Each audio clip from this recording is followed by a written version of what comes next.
Today we're going to show how easy it is to remove really caked on efflorescence that's worked its way through the wall here and is depositing on the surface of this travertine and through the grout line. 3 easy steps, and we'll repeat those steps as we go, because sometimes if it's caked on too thick, it might require 1 or 2, maybe 3 applications. But first thing we want to do is just take some water, and we're going to wet the area that we're going to treat. So here we're going to do this one tile that's caked up pretty bad.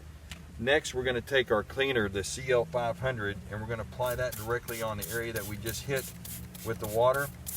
But one thing I'm going to suggest doing to help speed up the process, just take a scraper knife or any kind of knife, and you just want to kind of go through and score. Well, in this case, we took off a nice chunk of that, but you can sit here, and if you just kind of score it a little bit like that, it helps soften it up. So now we're going to immediately come back and spray with more cleaner, and you're going to see how it really bubbles up a lot now. It allows it to get underneath what we just had on there and take it right off. So we're going to let that work for about 30 seconds, and then while it's working, you can come over and take a brush and either brush it in a little bit, or a lot of times you can just let it work and it'll take care of itself. Most of it did come off with just that single application.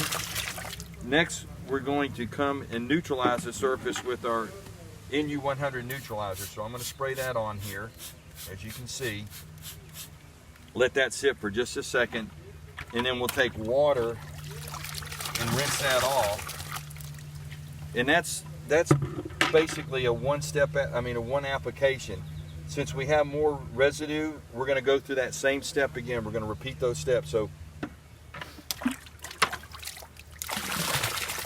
rinse that off.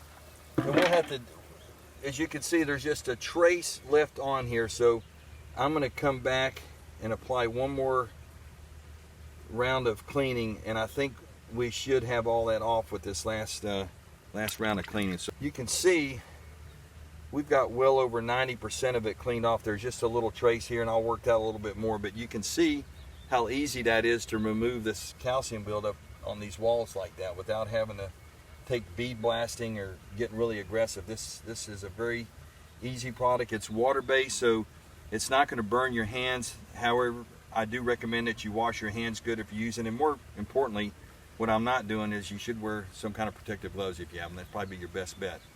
So that's the steps of using the CL500 cleaner along with the NEUTRALIZER neutralizer.